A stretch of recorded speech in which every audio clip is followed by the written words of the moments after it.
Halo, saya Bayi Saputra. Kembali lagi di konten movie storyline. Hari ini, saya mau ngajakin kalian menyimak alur cerita film yang dibintangi Eddie Murphy di tahun 2012 yang judulnya A Thousand Words. Let's go, kita mulai. Film diawali dengan seorang pria yang sedang menyiram sebuah pohon yang kelihatannya mau mati. Bisa dilihat dari daun-daun yang sisa dikit. Di sini dia tidak bisa berbicara banyak, karena jika dia banyak bicara, maka dia akan mati. So, kenapa bisa begitu? Mari kita cari tahu. Film ini bercerita tentang Jack McCall, seorang agen penerbit buku profesional. Kenalin, ini Jack. Sebagai agen, kehidupan Jack terbilang punya kehidupan sukses. Dia punya anak dan istri, dan rumah yang besar, mobil keren, posisi di tempat kerja yang bagus, dan sebagainya. Kesuksesan Jack itu didukung dengan bakat mengocehnya yang membuat dia mendapatkan banyak sekali deal besar untuk penerbitan buku. Contohnya, ketika dia di ruang meeting, Jack menjelaskan tentang sosok Dr. Sinja, seorang guru spiritual yang terkenal dan punya banyak pengikut. Dari sosok Dr. Sinja, Jack ingin mendapatkan kesepakatan dengannya supaya bisa menerbitkan sebuah buku yang dia pikir akan laku keras di pasaran. Teman-temannya pesimis dengan rencana Jack yang ingin mendapatkan kontrak dengan Dr. Sinja, tapi Jack dengan sombong bilang kalau dia bisa ngomong dengan siapapun dan orang itu akan melakukan apapun untuknya. Tibalah Jack di tempat Dr. Sinja. Kenalin, ini Dr. Sinja yang ada di TV tadi. Supaya bisa berbicara dengan Dr. Sinja, Jack mengikuti kelas spiritualnya walaupun gak serius. Ketika ia menjalankan tipu muslihatnya supaya dapat berbicara empat mata dengan Dr. Sinja, dia pun langsung menjelaskan kedatangannya. Dia menawarkan Dr. Sinja untuk menerbitkan bukunya supaya Dr. Sinja bisa memperluas pengaruhnya ke dunia luar. Tapi sayangnya Dr. Sinja gak tertarik. Dr. Sinja mengajak Jack untuk melanjutkan pembicaraan di tamannya. Saking asiknya dia ngomong, Jack sempat menyentuh sebuah pohon dan jari Jack pun terluka seakan digigit pohon tersebut. Jack berteriak, "Wow, pohon ini menggigitku." Dr. Sinja bilang, "Nggak mungkin, pohon nggak punya gigi untuk itu, dia cuma diam di sana." Lalu Dr. Sinja kembali menegaskan kalau dia nggak pengen membuat buku untuk dijual. Jack yang nggak mudah menyerah menggunakan bakat ngebacotnya untuk meyakinkan Dr. Sinja supaya mau menerbitkan bukunya lewat perusahaan Jack. Akhirnya dengan kekuatan bacot supernya, Dr. Sinja pun setuju. Jack yang merayakan kesuksesannya pergi menemui ibunya di sebuah panti jompo. Jack pun berbicara dengan ibunya kalau dia mendapatkan kontrak yang besar untuk perusahaannya. Yang kalian harus tahu di sini, ibunya punya penyakit pikun dan selalu menganggap Jack adalah Raymond, suaminya yang sudah meninggal. Jack selalu menyangkali ibunya kalau dia adalah Raymond karena dia punya kebencian tersendiri kepada ayahnya ketika masih kecil. Jack yang sedih pun memohon diri dan pulang ke rumah. Ketika makan malam, istrinya mengajak Jack untuk pindah ke rumah yang punya lingkungan yang baru. Jack lebih memilih untuk tetap tinggal di rumah besarnya itu. Ketika mereka berdebat soal itu, ada sebuah pohon ajaib yang tiba-tiba tumbuh di halaman belakang rumahnya yang membuat efek goncangan hebat seperti gempa bumi. Jack pun terkejut dan terheran-heran melihat sebuah pohon bisa tiba-tiba muncul di tanah rumahnya. Kemudian dia ingat kalau ini adalah pohon yang menggigitnya ketika ia berada di taman bersama Dr. Sinja. Keesokan paginya ketika berada di kantor, Aaron, asisten Jack, mengabarkan kalau Dr. Sinja sudah mengirim bukunya. Jack pun kaget ketika Aaron mengabarkan kalau buku yang dikirim Dr. Sinja cuma punya 5 halaman.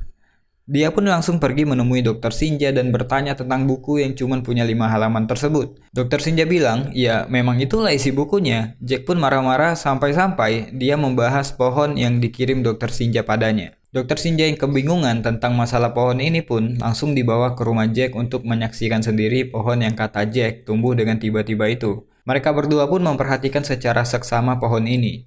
Dr. Sinja menyadari ada yang menarik perhatian karena satu dahan di pohon ini tidak memiliki daun. Dr. Sinja pun menyuruh Jack untuk ngomong sesuatu sambil memperhatikan ke arah pohon.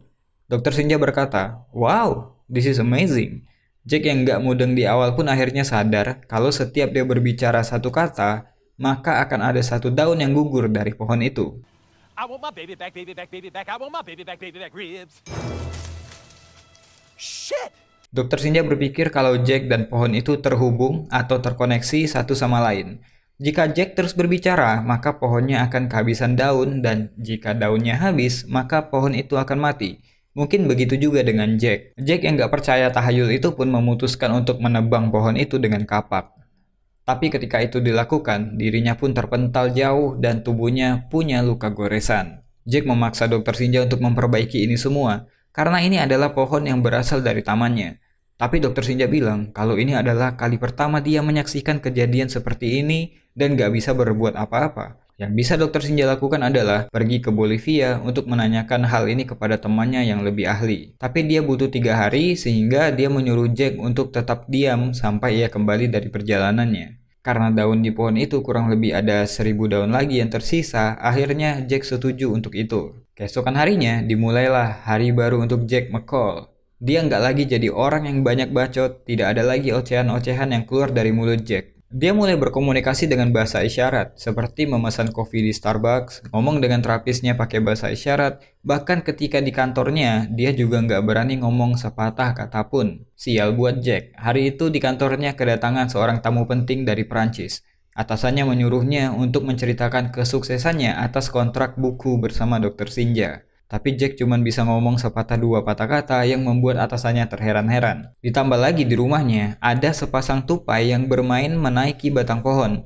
Karena Jack dan pohon itu terkoneksi, dia pun ikut merasa geli di sekujur tubuhnya di saat yang sama. Di pertemuan dengan kliennya yang lain, Jack meminta bantuan Aaron untuk berbicara mewakili dirinya. Di hadapan klien itu, Aaron malah mengacaukan semuanya dengan sikap kekanak-kanakannya. Sial yang kedua kali untuk Jack. Tukang kebunnya di rumah menyiram pohon dengan air yang menyebabkan Jack pun basah kuyup di tengah-tengah pertemuan dan Jack gagal mendapatkan deal dengan klien. Cobaan Jack pada hari itu belum habis, boy. Pada malam hari, ketika di rumah, istrinya menghampirinya dan mengajaknya untuk berbicara. Tapi karena Jack nggak bisa ngomong banyak, istrinya jadi kesal karena selalu salah dalam menangkap maksud bahasa isyarat Jack. Dia yang nggak tahan dengan keadaan ini pun mencoba menelpon Dr. Sinja yang lagi ada di Bolivia. Tapi sayangnya Dr. Sinja belum mendapatkan jawaban dan menyuruh Jack bersabar sampai ia mendapatkan solusinya. Istri Jack yang galau pun curhat ke temannya karena Jack yang nggak mau berbicara dengannya. Temannya berpikir, mungkin Jack dan istrinya kurang waktu untuk berdua dan perlu bulan madu. Lalu kemudian temannya menyarankan kepada istri Jack untuk melakukan sesuatu yang berbeda. Tibalah Jack di hotel bertemu dengan istrinya. Alangkah kagetnya Jack, ternyata istrinya ngajakin mantap-mantap dengan konsep yang nakal, tapi semuanya tak berjalan sesuai rencana karena Jack masih takut untuk ngomong sepatah kata pun. Karena takut istrinya marah, Jack pun akhirnya mencoba menjelaskan tentang pohon dan dirinya. Tapi sayang, istri Jack cuma menganggap itu sebuah omong kosong. Ketika keluar dari hotel, Jack mendapatkan telepon dari Aaron bahwa atasannya sedang bertemu dengan pihak dewan perusahaan untuk membahas buku Dr. Sinja. Yang belum diberitahu Jack kepada atasannya adalah buku Dr. Sinja cuma punya 5 halaman. Jadi Jack secepat kilat pergi ke pertemuan itu. Sial yang kesekian kalinya untuk Jack ketika menghadiri pertemuan itu. Pohon yang ada di rumahnya sedang diasap dengan semprotan hama. Jack yang masih terkoneksi dengan pohon itu pun jadi batuk-batuk, mabuk, dan berhalusinasi. Hal itu pun menyebabkan Jack jadi bertingkah konyol dan tak sopan di pertemuan yang dihadiri oleh orang-orang penting perusahaan. Kondisi diperparah ketika asisten pimpinan datang dengan membawa sampel buku Dr. Sinja yang cuma punya 5 halaman. Pertemuan pun langsung bubar saat itu juga dan Jack dipecat. Jack pun akhirnya mencoba menjelaskan kepada Aaron terkait masalahnya dengan pohon. Dengan menggunakan papan tulis, Jack berhasil menjelaskan hal tersebut kepada Aaron. Jack kemudian menyuruh Aaron untuk mengawasi pohon tersebut selagi dia berbuat kebaikan di luar. Berharap dengan melakukan kebaikan kepada orang lain, kutukan itu bisa berhenti. Tapi karena perbuatan itu tidak didasari dengan ketulusan, apapun yang dilakukan Jack, daun-daun itu tetap berguguran.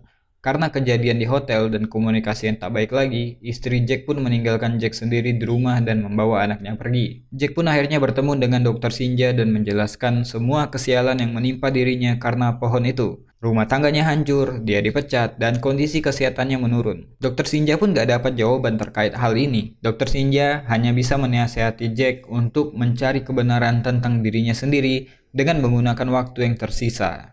Dr. Sinja berkata, mungkin dengan keheningan ini, Jack bisa menemukan kedamaian, bukan dengan ocehannya, tapi dengan pikirannya. Dr. Sinja pun menambahkan, mungkin ini kesempatan untuk Jack membuktikan kalau dia cinta dengan keluarganya, bukan hanya dengan omongan seperti daun-daun yang berguguran dari pohon, tapi juga ditunjukkan dengan sikap. Jack pun muak dengan Dr. Sinja dan menyuruhnya untuk berhenti bicara. Sepulang dari pertemuannya dengan Dr. Sinja, Jack terlihat hilang arah. Dia pulang ke rumah dengan mabuk berat. Aaron mantan asistennya pun sampai datang karena khawatir akan kondisinya. Jack yang kondisinya udah kacau banget akhirnya marah-marahin pohon itu sampai memukul pohon itu dengan botol. Tak sampai di situ, dia juga menyetel lagu dan bernyanyi sebebas mungkin. Aaron pun memarahinya dan mencegahnya untuk bicara lebih banyak. Dan dengan jurus menyerang dari belakang, Aaron pun berhasil membuat Jack pingsan. Sebelum meninggalkan rumah Jack, Aaron melakban mulut Jack untuk mengingatkannya supaya tidak berbicara lebih banyak lagi. Dan kita bisa lihat di sini guys, karena kekacauan yang sebentar tadi, daun yang ada di pohon benar-benar tinggal sedikit. Keesokan paginya, Jack pun terbangun dan menatap pohon itu. Ia bersedih, menangis, dan menyadari bahwa hidupnya tidak lama lagi, karena ketika daun di pohon itu habis, maka hidupnya pun berakhir. Ketika ia menyirami pohon itu, telepon pun berdering. Ternyata itu dari panti jompo tempat ibunya dirawat. Perawat memberitahu kepada Jack kalau ibunya ingin suaminya, Raymond, untuk datang. Seperti yang kita tahu di awal, ibunya Jack selalu menganggap Jack adalah suaminya. Jack pun menutup telepon dan melanjutkan menyiram pohon. Di saat yang sama, dia melihat buku 5 halaman yang Dr. Shinja tulis. Jack pun membacanya dan mendapatkan pencerahan dari sana. Di sisa waktunya, Jack melakukan sesuatu yang beda dari biasanya. Dia mencoba berdamai dengan dirinya sendiri. Jack pun memulai hari dengan mendatangi istri dan anaknya. Ketika istrinya berbicara, Jack pun memotong dan mencoba mengatakan sesuatu sehemat mungkin yang bisa jadi itu adalah kata-kata terakhirnya. You, me, we, eternity. Selanjutnya, Jack pergi ke Starbucks langganannya dan memberikan sebuah piringan hitam original The Beatles kepada pelayan yang biasa melayaninya. Jack tahu kalau pelayan itu fans berat The Beatles. Hadiah itu pun diterima dengan senang hati dan Jack melanjutkan perjalanannya ke kantor. Ternyata yang dilakukan Jack adalah mencoba menjual buku yang selalu ditawarkan tukang parkir kantornya. Dulu Jack selalu nggak punya waktu untuk membacanya dan pada hari itu, dia membaca draft buku orang itu dan berhasil mendapatkan kontrak $10.000.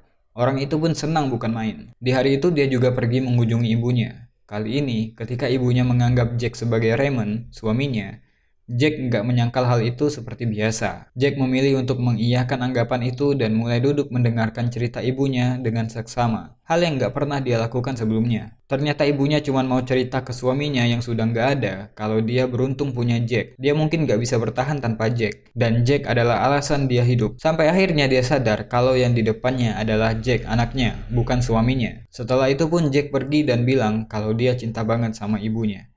Tinggal 3 daun terakhir. Jack pun pergi berziarah ke makam ayahnya. Dia mencoba berdamai dengan dirinya sendiri dan mencoba memaafkan kesalahan ayahnya di masa lalu. Jack pun berkata, "Saya memaafkanmu." Daun di pohon pun habis dan Jack tumbang ke tanah. Selang beberapa waktu, Jack ternyata nggak jadi meninggal. Aaron menelponnya dan mengatakan bahwa pohon yang tadinya sekarat, sekarang berdaun lebat dan Jack punya kesempatan sekali lagi untuk meninggalkan dirinya yang lama dan lahir dengan pribadi yang baru. Dia pun menuliskan buku berjudul A Thousand Words dan mendapatkan penjualan yang tinggi di bawah mantan sekretarisnya yang sudah menjadi agen menggantikan Jack. Dia berterima kasih kepada Dr. Shinja dan mereka pun berpisah.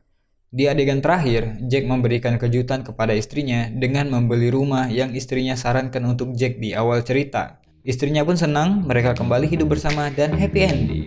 Terima kasih yang sudah nonton. Kalau kalian suka dengan konten seperti ini, silahkan subscribe buat konten video selanjutnya. Saya Wesa Putra, to be continued.